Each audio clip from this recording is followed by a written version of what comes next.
Excellences, Mesdames et Messieurs les membres du Conseil, je vous remercie pour la convocation de cette troisième réunion d'urgence sur la situation qui prévaut à l'est de la République démocratique du Congo. Je remercie la représentante spéciale du secrétaire général, Madame Bintou Keïta, ainsi que l'envoyé spécial du secrétaire général pour la région des Grands Lacs, Monsieur Chia Huang, pour leurs exposés respectifs. Je salue également la présence des représentants permanents des différents pays de la région des Grands Lacs, ici présents. Le Rwanda prépare un carnage à ciel ouvert avec une brutalité qui rappelle les heures les plus sombres de notre histoire. Le 26 janvier, j'avais prévenu. Aujourd'hui, ces mots sont réalité.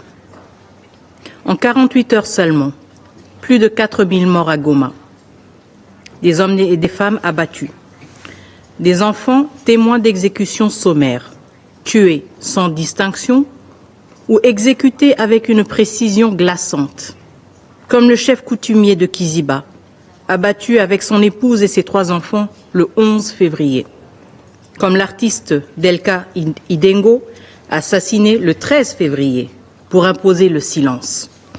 Et ce que nous ne savons n'est qu'une infime partie de l'horreur qui nous parvient. Mais l'horreur ne s'arrête pas aux exécutions. À Goma, la vie est suspendue, prise en otage par la guerre. Plus de 4500 blessés ont afflué vers des hôpitaux débordés. 500 corps ont été retrouvés calcinés dans la prison de Munzenze après des exécutions en masse. Chaque jour, la Croix-Rouge et le CICR ramassent des cadavres dans les rues, tandis que les morgues dépassent leurs capacités. Dans des camps de fortune, les cas de Mpox, choléra et rougeole se propagent, menaçant des milliers de déplacés sans accès à l'eau potable. Ceux qui survivent risquent de mourir autrement, sans aide, sans soins, sans évacuation. Les humanitaires sont pris pour cible, l'accès aux sinistrés bloqué. Voilà ce qui se passe quand un groupe terroriste prend le contrôle d'une ville et impose son administration criminelle sous le regard de ce Conseil. Ce Conseil qui observe, ce Conseil qui condamne, mais ce Conseil qui n'agit pas. Et maintenant, Bukavu. Même scénario. Pillage. Hôpitaux détruits. Routes coupées. Une guerre qui tue aussi par la faim et la privation des soins. Mais là encore, ce n'est pas suffisant pour ceux qui mènent cette campagne de terreur. À la privation s'ajoute l'exécution. À l'effondrement humanitaire s'ajoute la barbarie. Hier, le 18 février, le Haut Commissariat aux droits de l'homme a rapporté que des exécutions d'enfants auraient été perpétrées par la coalition RDF M23. Oui, des enfants, abattus comme des cibles.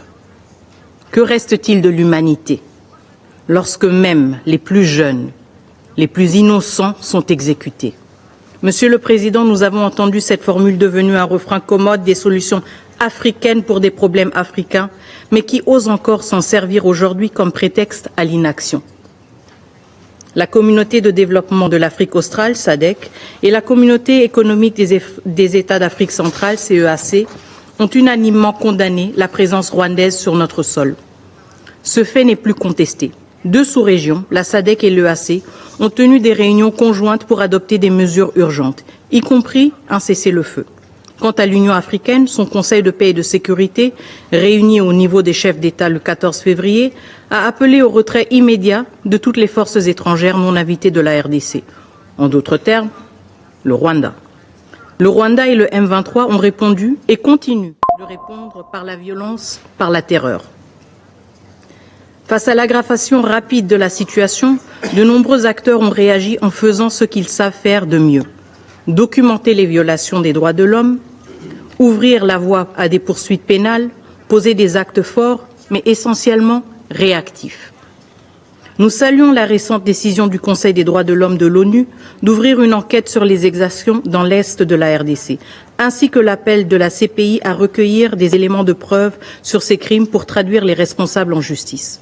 Nous appuyons également La résolution du Parlement européen demandant la suspension de l'accord sur les matières premières entre l'Union européenne et le Rwanda, signé en février 2024, alors que Kigali armait le M23. Mais ce Conseil, toujours inactif, est le seul capable d'empêcher de nouveaux massacres et l'expansion de l'occupation. Il lui revient d'adopter des mesures robustes qui non seulement arrêtent les violences perpétrées par les troupes rwandaises et leurs supplétifs du M23, mais aussi mettent un coup d'arrêt au soutien d'un État membre de l'ONU à un groupe terroriste cherchant à renverser un gouvernement légitime et démocratiquement élu. Ce conflit ne se limite pas aux violences militaires, au pillage de nos ressources ou au déplacement, dépeuplement de nos territoires. C'est un projet politique porté par le Rwanda à travers le M23 et l'AFC visant à renverser notre régime par la force. Mais la République démocratique du Congo a fait le choix de la démocratie. Une démocratie en construction, certes, mais la nôtre. Nous avons choisi la liberté sous un régime civil et non la soumission aux armes. Nul ne peut nous arracher ce choix, surtout pas un régime qui, depuis 3 décennies, s'efface derrière un homme qui confond l'État avec son pouvoir personnel. Ce contraste est saisissant. D'un côté, un peuple qui bâtit son avenir sur la volonté populaire, de l'autre, un régime qui ne survit que par la force, l'intimidation et la répression. Aujourd'hui, ce modèle de gouvernance par la peur tente de s'imposer chez nous. Ce n'est pas seulement une guerre pour un territoire, mais une guerre contre notre choix souverain d'un avenir différent. Le M23 et ses soutiens rwandais cherchent à imposer par les armes ce que les urnes ont rejeté. Mais le peuple congolais dit non. Un peuple dont l'âge moyen est de moins de 25 ans, un peuple marqué par la guerre et les promesses ajournées, mais qui refuse la loi des armes. Il veut choisir ses dirigeants dans les urnes et non sous la menace des canons. Il refuse d'être la génération sacrifiée d'une violence imposée de l'extérieur. Monsieur le Président, ce Conseil doit intervenir.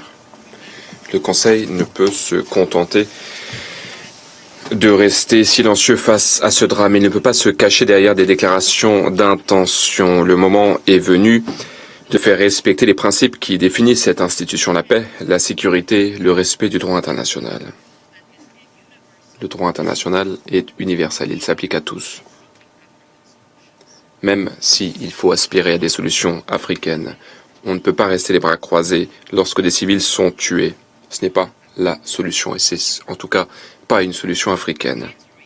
Nous réitérons qu'il y a urgence à prendre des mesures. Nous exigeons une action immédiate. Le Conseil de sécurité doit tout d'abord exiger que le Rwanda cesse les hostilités. Il faut exiger le retrait des troupes rwandaises du territoire de l'RDC. Ces forces ont foulé aux pieds le droit international, entraînant dans leur sillage la mort, la dévastation. Elles ont violé notre souveraineté. Leur retrait n'est pas négociable.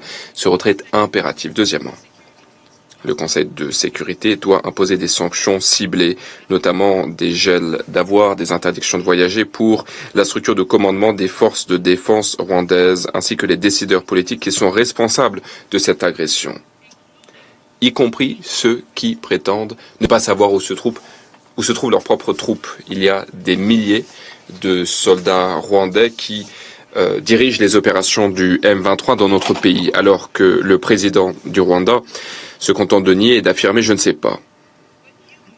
Mais vous, les membres du Conseil, vous savez, nous savons tous, les survivants qui ont dû enterrer 4000 corps à Goma savent, et à Goma, ces tombes portent un témoignage. Troisièmement, le Conseil de sécurité doit imposer une interdiction totale sur l'exportation de tous les minerais depuis le Rwanda, notamment le coltan et l'or, pour mettre un terme au pillage de nos ressources. La RDC a pris des mesures.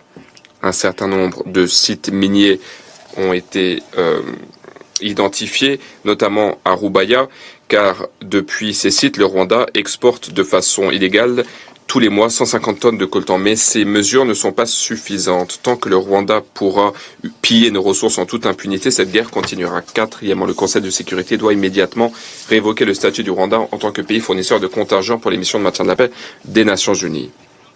un pays qui assiège les bases de la MONUSCO, qui cible les avions de la mission, qui lance des attaques meurtrières contre les casques bleus, qui par la suite utilise le rapatriement de casques bleus décédés en tant qu'outil de négociation, ce pays a foulé aux pieds les principes du maintien de la paix. C'est une contradiction qui sape la crédibilité même des Nations Unies. Le statut du Rwanda doit donc être révoqué sans délai. Cinquièmement, le Conseil de sécurité doit imposer un mécanisme de notification et de signalement pour toute vente ou tout transfert d'armes vers le Rwanda. Toutes les cargaisons d'armes en direction de Kigali doivent être déclarées. Il est inacceptable que ces armes continuent d'atteindre ces groupes qui sont responsables de massacres et de déstabilisation régionale. Le Président, 3 réunions en moins d'un mois. Aujourd'hui, vous avez tous condamné le Rwanda dans vos discours. Je m'excuse. Tous, sauf les A3, à savoir l'Algérie, la Somalie et la Sierra Leone. Mais il n'y a toujours pas de résolution. Le temps des compromis interminables est révolu. Il est temps d'agir. La République démocratique du Congo exige un vote public dans les plus brefs délais sur une résolution qui dénonce clairement l'occupation du Rwanda et qui exige le retrait de ses troupes. Une résolution qui défend la Charte des Nations Unies. Assez de prétextes, assez de relativisme culturel derrière lequel se cache un attentisme aux conséquences tragiques. Que chacun assume sa position au grand jour. Monsieur le Président, Excellences, Mesdames et Messieurs les membres du Conseil, il est temps de voter. Je vous remercie.